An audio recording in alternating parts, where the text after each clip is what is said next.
Yo guys, magandang araw sa inyo. So welcome po ulit dito sa bike shop ng bayan na Bike Imus Cavite. So ang location namin, yan nakita nyo kanina, nasa tapat po kami ng Robinson's Place, Imus Cavite. Yan, so for this video naman po, yan nakita nyo na yan si Papa Jello, Papa Doc Jello, dami ng title sa'yo, Papa na Doc pa, na meron siyang binibuild na rim set. Yan. Actually sa akin yan. Yan.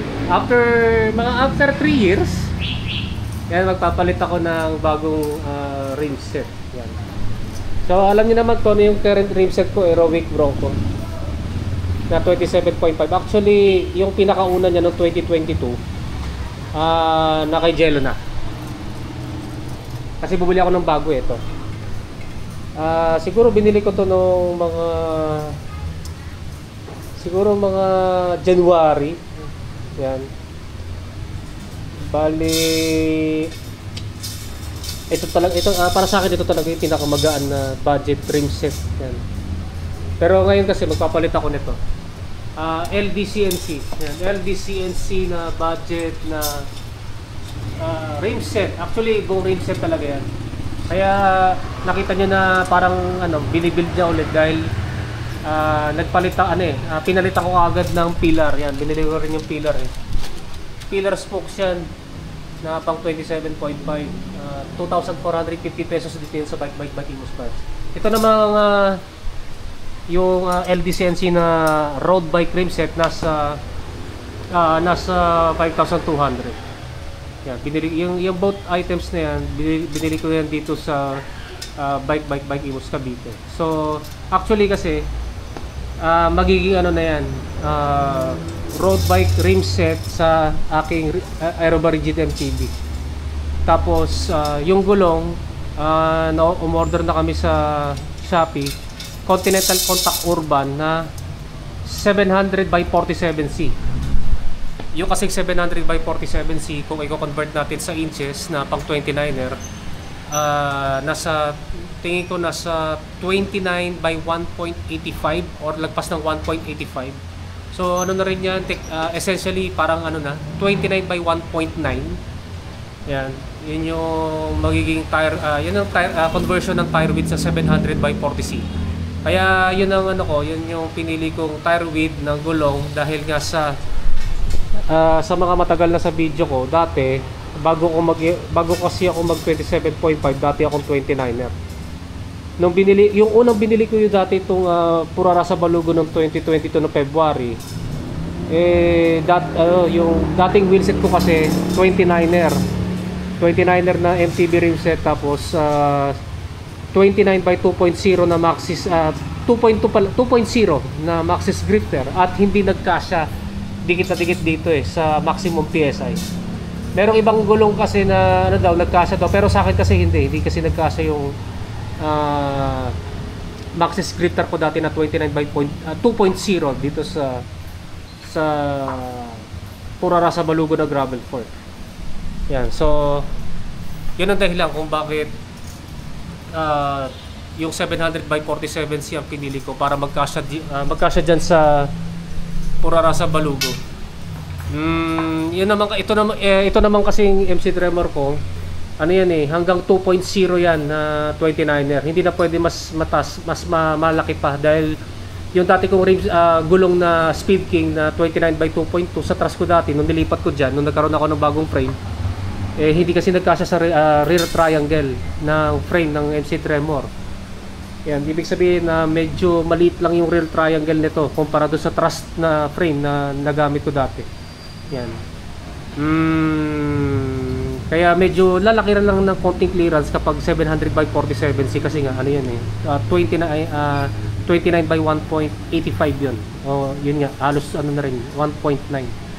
So kahit actually ang talagang gustong kong gulong na ilalagay dyan sa MC ko 2.0 talaga, pero since na hindi kasya, wala akong choice. Yan. So magiging yung kasing 700 by 47C, yan na yung parang pinakamalaking technically speaking, yan yung sa tingin ko yun yung pinaka borderline between dun sa tire width ng road bike, tire width dun sa gravel bike at saka tire width dun sa MTB. Kasi ang MTB na mga gulong exterior meron din 29, it's either 26, 27, 29. Meron din lahat ng tatlong yun meron kasing 1.9 na tire width. So yun yung parang borderline. So sa tingin ko naman hindi naman magiging parang chicken legs yung yung FC Tremor ko kasi sa mga matagal na sa channel ko, kung may nanonood pa na mga OG na viewers ko, kung natatandaan ninyo, yung trust ko dati na Aerobarigid MTB nung pandemic, nilagyan ko kasi ng yun. Di ba bumili ako ng Sagbit Racing Force 1 na road bike rim set din yun. Tapos bumili ako dati ng Maxis Refuse na 700 by 40C lang yun. Pag 40C kasi nag-convert lang yun sa 29 by 1.57. So napakaliit ang tire width. Kaya ako bibili nun kasi nga wala naman ako masyado pang alam sa mga tire conversion ng tire width. Akala ko yung 40C magiging 2.0. Yung pala 1.57 lang. So nung in-install ko dati yung 700 by 40C doon sa truss ko, tapos yung fork ko dati ay Tosic na wide stance, sobrang napapangitan ako sa itsura. Parang bodybuilder na manipis ang binte or chicken legs. Dahil parang yan, naka-against the light kasi ako. So yun nga, yung truss ko dati nung nilagyan ko ng 700 by 40C, yan, 700 by 40C na Maxis Refuse, napakapangit tingnan sa mata ko dahil nga mukha nga bodybuilder na chicken legs na hindi nagle-legs, na hindi nag-workout sa legs, lalo na pag naka-front view, sagwan tingnan kaya saglit ko lang nagamit yun at pinalitan ko ng Gayax Tato dati na 29 by 2.3. Yan, so parang ibabalik ko lang naman yung dati kong ginawa sa truss ko na road bike rim set sa MTB frame kasi pwede naman yun. Kasi yung sa mga magtatanong kasi sa TikTok may nagtatanong kung pwede raw ba yung road bike rim set sa matabang gulong na MTB. Sa experience ko pwede dahil yung Sagbit Racing Force 1 na pang road bike o gravel na rim set, ang rim width nun, yung inner rim width nun, sinukat ko dati pagkatanda ko nasa 20 mm. Yung outer rim width nun nasa 25 mm.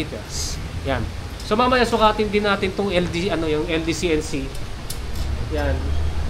Pero tingin ko pwede rin naman yan kasi parang ganun din naman yung magiging sukat niyan.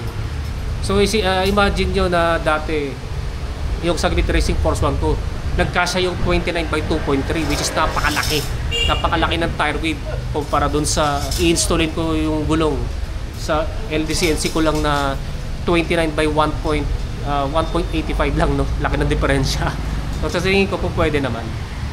Yan.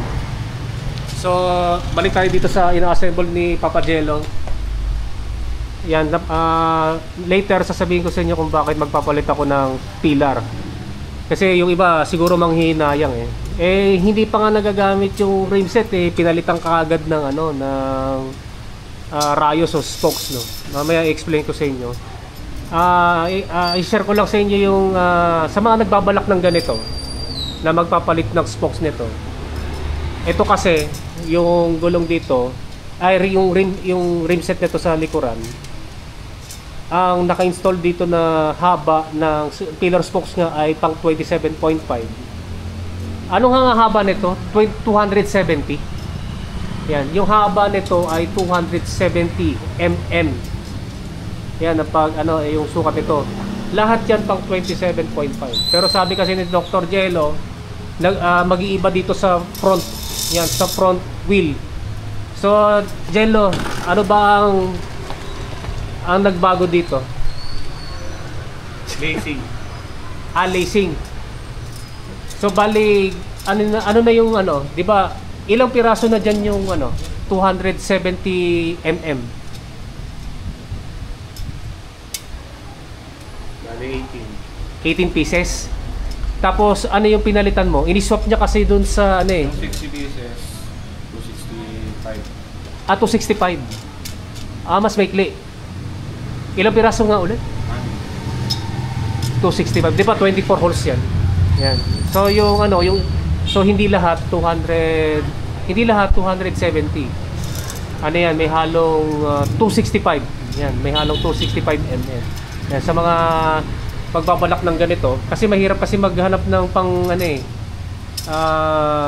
Mahirap kasi maghanap ng compatible na rayos para diyan sa ano eh, sa pang road bike na rim set. Pero naalala ko dati, 'di ba, yung ano, yung meron kang pina-wheel build dito. Hindi naman kinonvert mo rin ba 'yon? Hindi. Convert. Ibig sabihin nagpalit ka rin ng ano, haba. Iba lahat ng haba pag sa road bike. Pero yung ano, yung kuwari sa Sagbit Racing Pro, yung kasi ang kadalasan na nagpapa-service dito. Ganon din ang sistema, no. Sa front hindi lang. Hindi pare-parehas haba yun. Sa front. Pati yan sa likod, meron ding mga ganun. Case to case basis pala, no. So hindi ano, hindi kumbaga hindi naman lahat katulad sa akin. Yan. So mamaya next naman pala, iano ko sa inyo kung bakit nagpalit ako ng rims ng Rayos pala. Pilit ako na mas magaan. Yan guys, no. Yan, nandito na yung aking weighing scale. Tapos yan, itimbang natin 'to. Ito pa yung isang paninda namin, no. Ito yung LDCNC na pang disc brake, road bike rim set na naka-stock pa. Stock Rayos. Yan. So i-compare natin dito sa Aerowick Bronco na ginagamit ko ngayon. Ito yung isa pang paninda dito sa Bike Imos Cavite, no. Unahin muna natin yung front wheel. Front wheel ng LDCNC. Yan, wala pa yung adapter niya na pang quick release. So ito naka-set up to sa true axle. O yan, nasa 958 grams.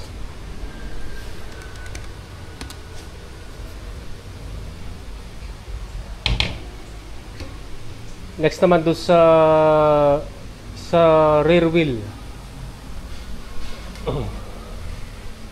Aray ko.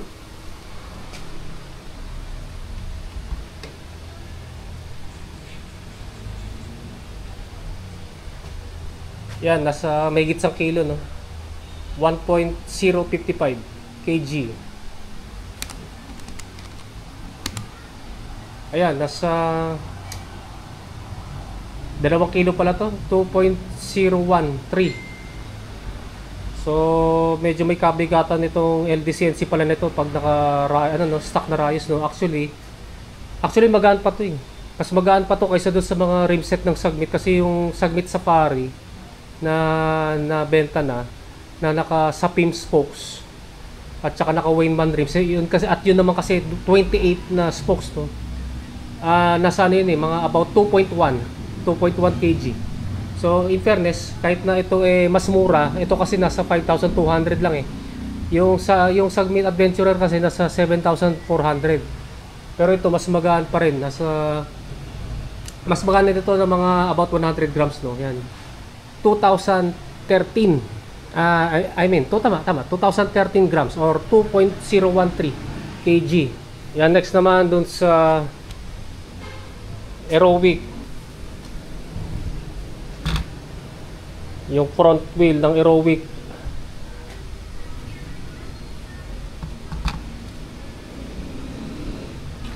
₱806 grams. Laki ng ginaan kumpara dun sa pang road bike, no, yung LDCNC kanina.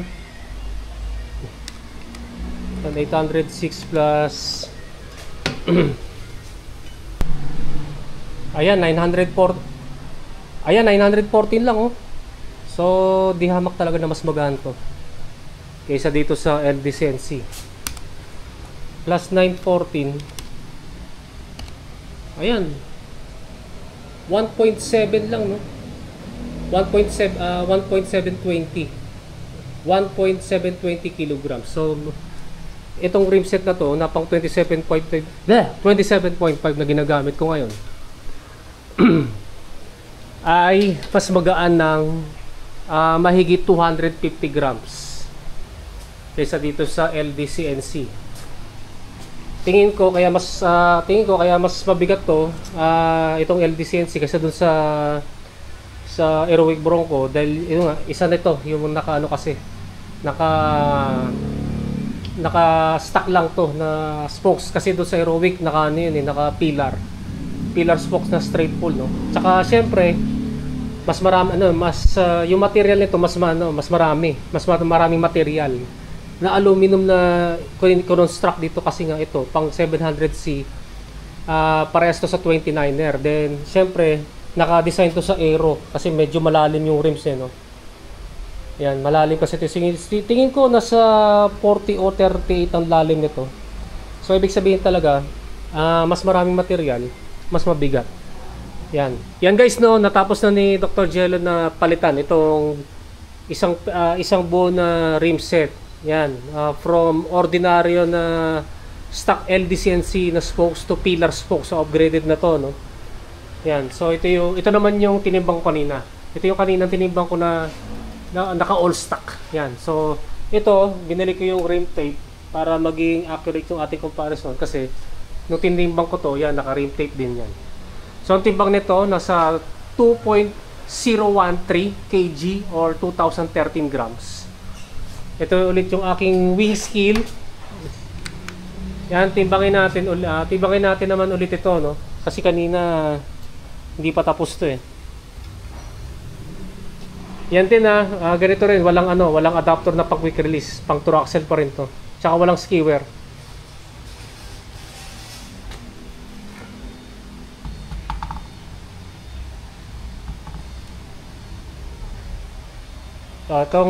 Itong rear wheel na to nasa 1014 grams.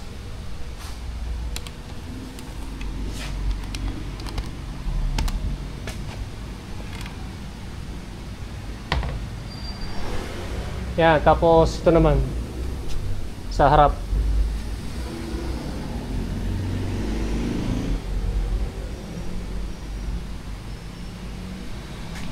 $895, so malaki na in-improve, no? 895 grams naman dito sa front wheel.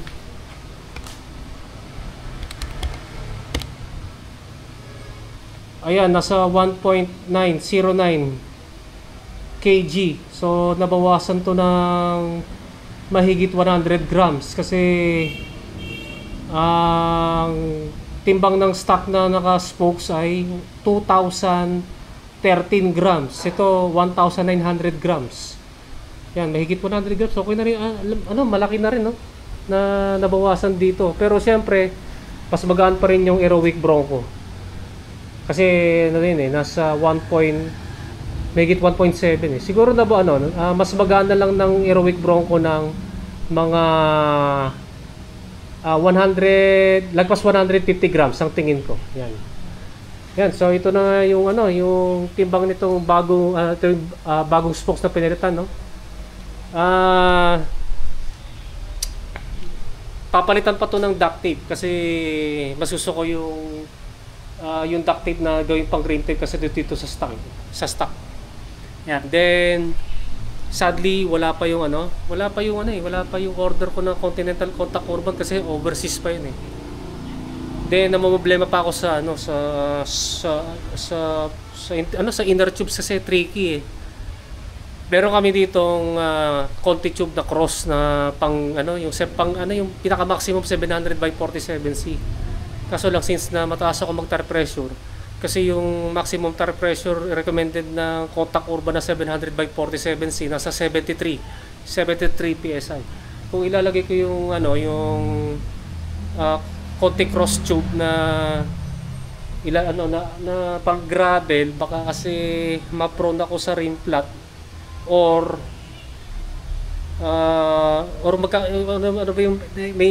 isip ko kasi baka may problema, baka magkaroon ako ng puncture dahil ninipis kasi yung sobrang banat na kasi nasa maximum na kasi na limit yung inner tube na yun, which is 700 by 47C. So ang naisip ko naman kung mag-29er naman ako na inner tube, bibigat naman masyado kasi mabigat kasi yung 29er na inner tubes eh. Compared dun sa 27.5. So ang isa pang option ko, tatry ko mag TPU. So hindi ko pa alam kung ano yung brand na ilalagay ko na TPU ni inner tubes. Yan. So yun ang susunod natin i-video pagka ano after this kasi hindi pa dumarating eh. Abangan nyo na lang yung susunod kong video. So ito lang muna, natapos na tong rib set na 700C ng LDCNC. Kung meron kayong yun nga, kung meron kayong tanong regarding dito sa video na to, i-comment na lang ninyo sa comment section down below. Mabulol na ako. Yan guys, maraming salamat sa inyo panonood, and don't forget to subscribe sa aking YouTube channel. Paki-click na lang yung notification button para ma-totally notify kayo. Yan guys, maraming salamat sa inyo, and ride safe po sa inyo.